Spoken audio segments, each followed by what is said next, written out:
Hello everyone. Today we have discussed the differential equation of geodesic from unit 2. So today we have start unit 2, lecture number 6, differential equation of geodesic. Okay.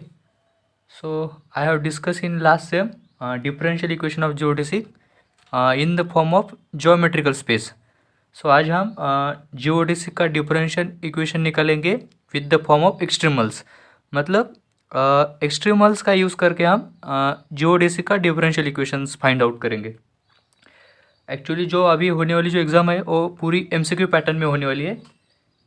So proof पढ़ के कोई मतलब नहीं, फिर भी हम इसका short में प्रूफ देख लेंगे और एग्ज़ाम में पूछेंगे. फिर भी एक इक्वेशन दिया हुआ रहेगा, मतलब 4 इक्वेशन दिए रहेंगे, उसमें से आपको करेक्ट वाला इक्वेशंस फाइंड आउट करने का है, जो कि डिफरेंशियल इक्वेशन ऑफ जियोडेसिक होगा. सो जब हम डिफरेंशियल इक्वेशन ऑफ जियोडेसिक निकालेंगे तो उसके लिए फंक्शनल लगेगा. मतलब हम जो सीओवी में एक्सट्रीमल्स देखते थे, जैसे कि देखो यहाँ पे 2 एक्सट्रीमल्स है, एक्स आर और एक्स डॉट आर. मतलब 2 एक्सट्रीमल है, मतलब ये सीओवी का कंसेप्ट है. मतलब सीओवी का कंसेप्ट लेके हम डिफरेंशियल इक्वेशन ऑफ जियोडेसिक निकालेंगे. सो सपोज हमने एक फंक्शनल लिए integral from u1 to u2 of that extremal F of X to the power R and X dot to the power R over the operator du. जो हमने एक functional लिए उसका हम एक्सट्रीमल्स निकालेंगे del I is equal to 0 के साथ. तो हमें डिफरेंशियल इक्वेशन निकालने के लिए हम फंक्शनल लिए है, तो उसके लिए हमें यूलर डिफरेंशियल इक्वेशन लगेगा. मतलब ये equations d by d u del f by del x dot to the power m minus del f by del x to the power m. ये इक्वेशंस आप सब लोगों के लिए बहुत फैमिलियर रह चुका है, क्योंकि ये इक्वेशंस आप बीएससी में भी पढ़े और एमएससी में भी है, सीओवी में मतलब कैलकुलस ऑफ वेरिएशन में, और मैकेनिक्स में भी है. Euler Lagrangian equations, Euler differential equations. मतलब यूलर है मतलब सेम ही है. वहाँ पे भी हम यही देखते थे, d by d u into del f by del x dot to the power m minus del f upon del x to the power m is equals to 0. इसे हम मैकेनिक्स में यूलर लैग्रेंजियस इक्वेशंस कहते थे. Okay. सो ये equations 1 है, जिससे हम मान के लिए कि इक्वेशन 1 है. अब हमें डिफरेंशियल इक्वेशन निकालना है, तो उसके लिए जियोडिस्क पे निकालना है, मतलब मैट्रिक का इक्वेशन है. So we have D S square is equals to G R S, मतलब vector G over the covariant vector R S into operator D x to the power R into D x to the power S. So इस equation से हमने देखो ये equation लिखे थे हमने, D S square is equals to G R S vector G over the covariant vector R S D x to the power R into D x to the power M. Okay. ये equations हमने लिखा over the metric. Okay. So अब हम इस D S को D S by U into D U ऐसे इस form में लिख सकते हैं. So D S square is equals to, मतलब जब हम स्क्वेयरिंग ऑन बोथ साइड करेंगे तो d s is equals to ये टोटल टर्म क्या हो जाएगी, अंडर रूट में आ जाएगी. ओके. और ये ऑपरेटर यहाँ पे सेम रहेगा. और d x to the power are upon d u, इसे हम को रिप्रेजेंट किए x dot to the power r से. मतलब इसके जगह पे x dot to the power r और इसके जगह पे x dot to the power s over the operator d u. ठीक है. सो इसे हमने एक एक्सट्रीमल्स मान लिए. Suppose I is equals to integral from u1 to u2 under root this term. And ये जो टोटल फंक्शन है, मतलब ये क्या मिला हमको, फंक्शंस मिला, मतलब एक्सट्रीमल्स मिले.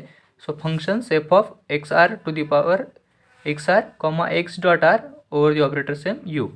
सपोज मीन्स ये जो पूरा फंक्शंस मिला, इससे हमने एक फंक्शंस कंसिडर किए. So function is equals to this. Okay. अब इस टोटल टर्म को हमने एस डॉट लिया. ओके. अब देखना ये वाली जो पूरी टर्म है, अब इसे ही हम डिफरेंशिएट करेंगे. एक्चुअली क्या करना है हम लोगों को, ये जो हम यूलर डिफरेंशियल इक्वेशंस लिए del f upon del x dot to the power m minus del f upon del x to the power m is equals to 0.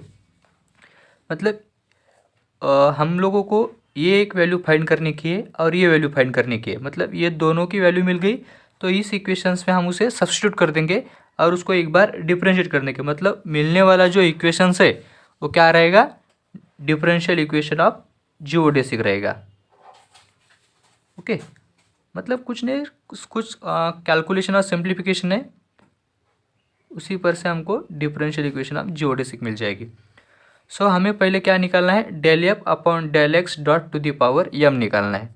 किस इक्वेशन से निकालेंगे हम, इस इक्वेशन को हम जब डिफरेंशिएट करेंगे तो ये वाली टर्म मिलेगी हमको, मतलब del f upon del x dot to the power m वाली टर्म। इसे हम जब डिफरेंशिएट करेंगे तो ये क्या आएगी, under root x, derivative of under root x क्या रहता है, 1/2 टाइम्स अंडर रूट एक्स।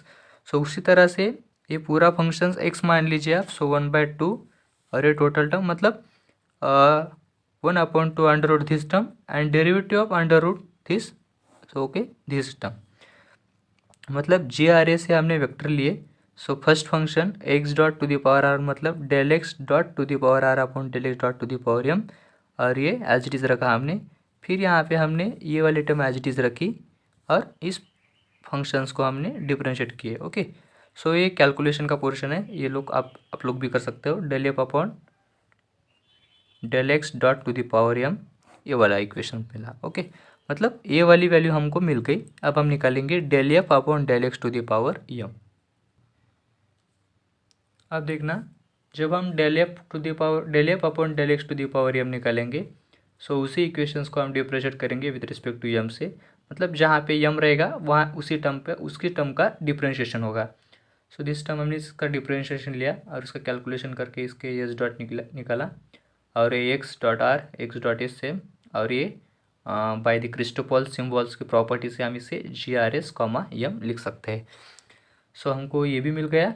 अब हम ये इक्वेशन 2 और इक्वेशन 3 इक्वेशंस 1 में सब्स्टिट्यूट करेंगे, मतलब इक्वेशंस 1 हमने बिकम्स किए d by d u del f upon del x dot to the power m की वैल्यू हमने सब्स्टिट्यूट यहाँ पे की, और del f upon del x to the power के हमने यहाँ पे सब्स्टिट्यूट की। फिर कुछ कैलकुलेशन करके हमको फाइनल इक्वेशंस मिलेगा। मतलब क्या है, पूरा कैलकुलेशन पढ़ के कोई मतलब नहीं होने वाला इस बार। एक एग्जाम में पूछेंगे फिर भी एमसीक्यू पैटर्न में रहेगा, और वो इक्वेशंस पूछेंगे। चलो नेक्स्ट एग्जाम्पल है, शो दैट द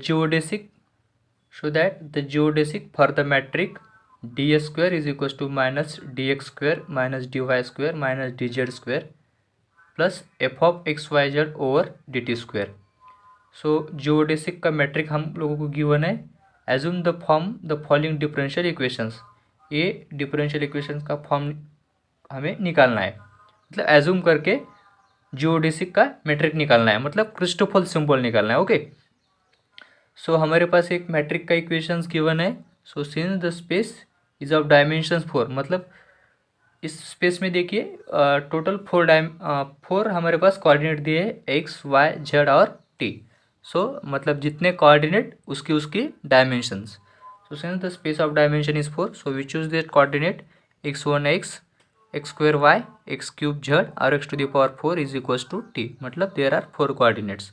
4 डायमेंशन है, मतलब उसके पास 4 कोऑर्डिनेट वेक्टर है। बाय दी अब ये जो हमारे पास इक्वेशंस गिवन है, इक्वेशंस ए, इसी पर से हम वैल्यू निकालेंगे covariant vector g11 g22 g33 की। देखो यहाँ पे g11 है, g22 g33 तीनों कैसे है, माइनस है, मतलब तीनों की वैल्यू -1 आएगी, और g44 वाली जो टर्म है वो पॉजिटिव टर्म में है, तो g44 is equal to f of x Y z gmn is equal to 0 आ जाएगी। Okay, for m is not equal to n के लिए। हमने covariant vector g11 g22 g33 g44 निकाले। अब हम कॉन्ट्रावेरिएंट निकालेंगे, तो कॉन्ट्रावेरिएंट के लिए क्या करते हैं हम, जो कोवेरिएंट वेक्टर मिला था उसका रेसिप्रोकल लेंगे।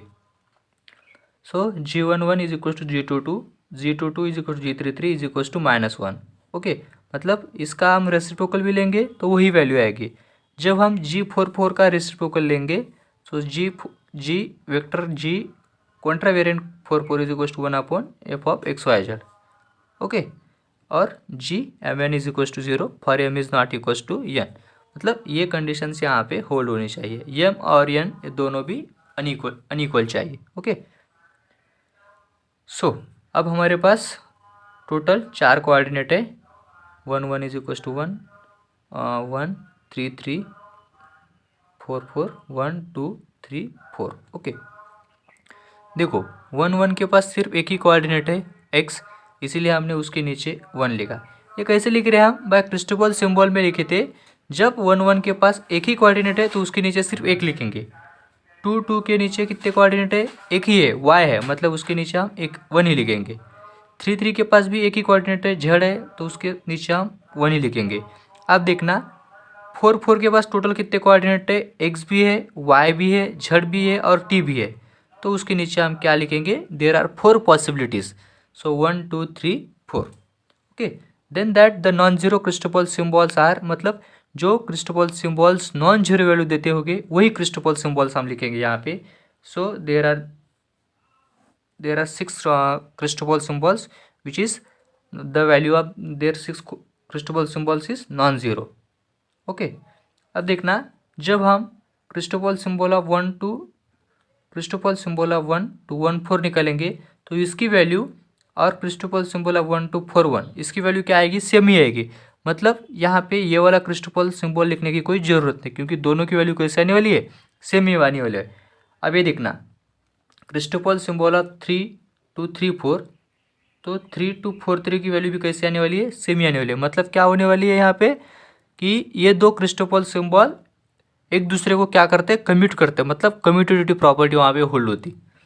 ओके, सो हम यहाँ पे फर्स्ट क्रिस्टोबल सिंबल निकाल फाइंड करेंगे। सो क्रिस्टोबल सिंबल ऑफ 1 4 2 1।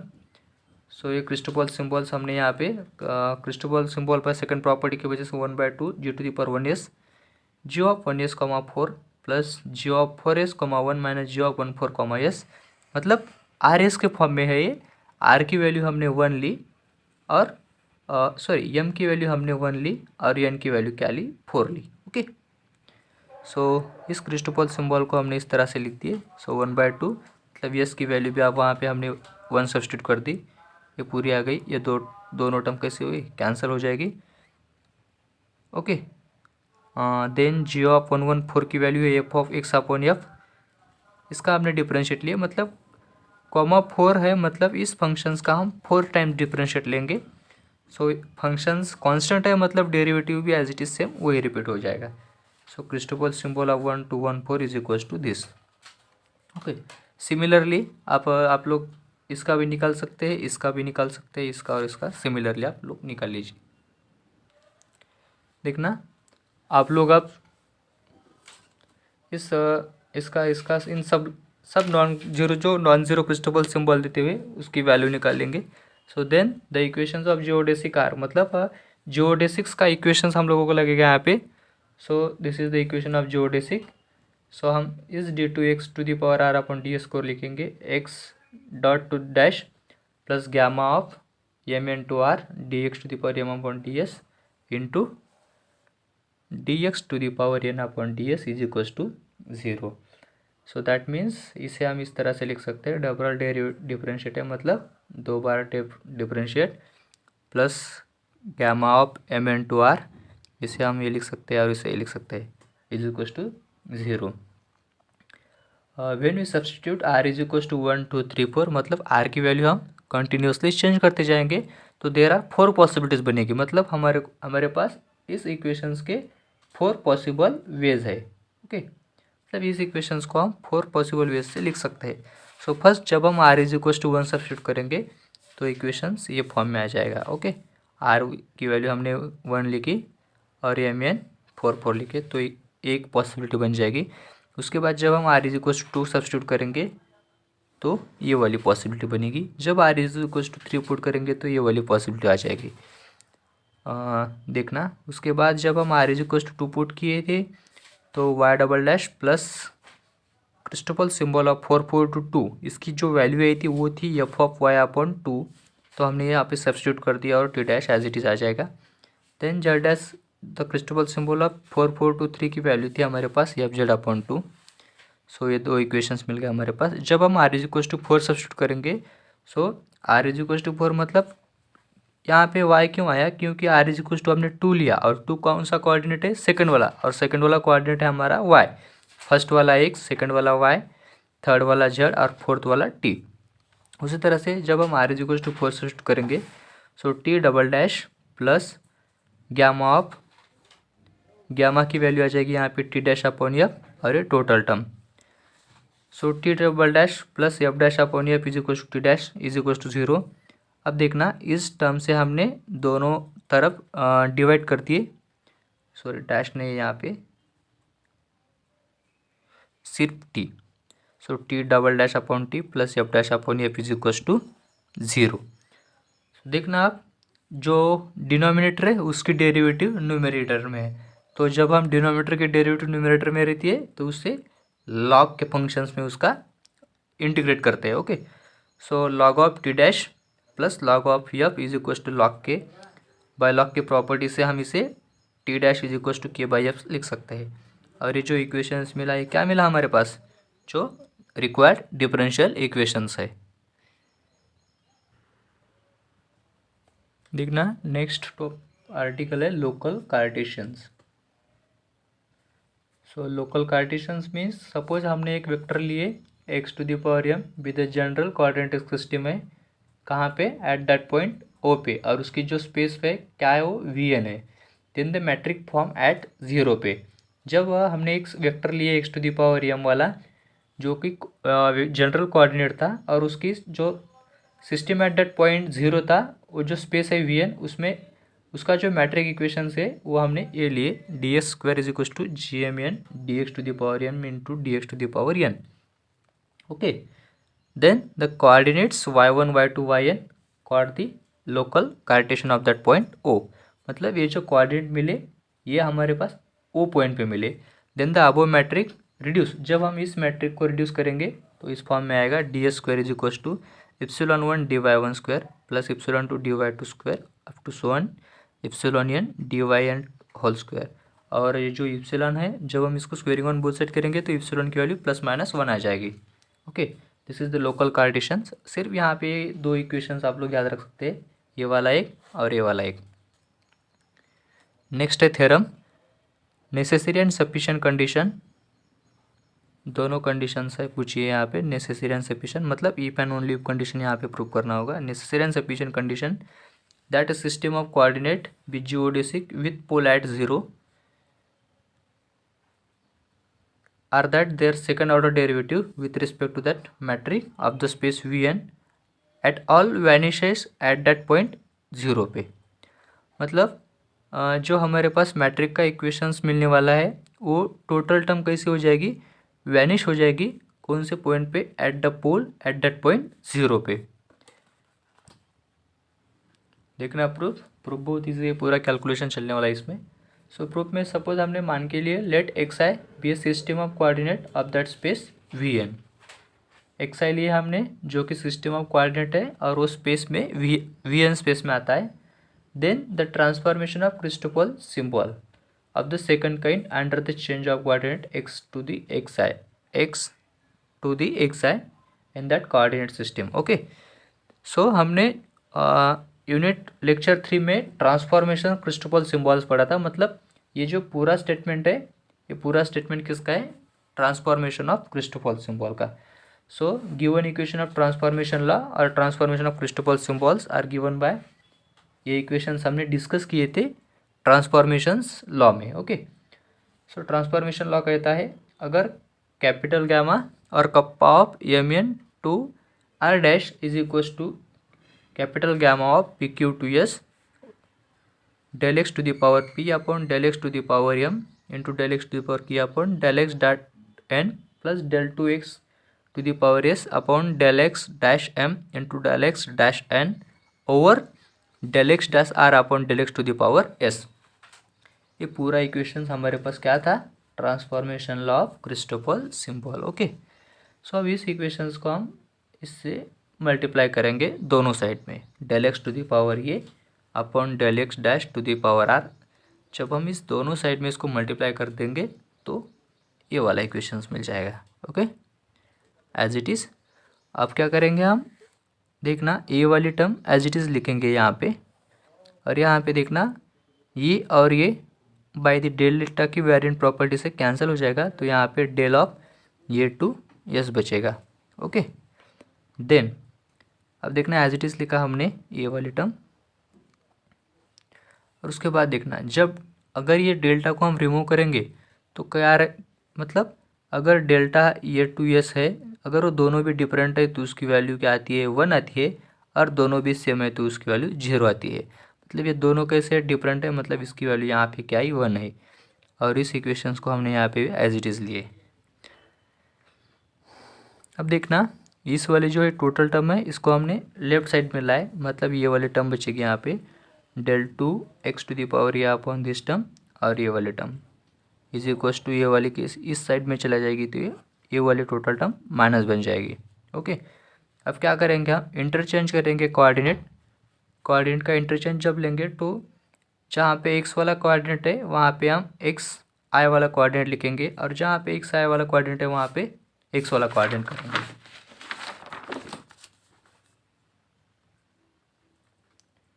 देखो अभी कैलकुलेशन का पार्ट है पूरा, यहाँ पे स्क्वायर है तो हम इसे del upon del x to the power N और del X dash upon del x to the power M लिख सकते हैं, और ये वाली टर्म यहाँ पे एज इट इज आ जाएगी, ये टर्म हमने सिमिलर लिखी।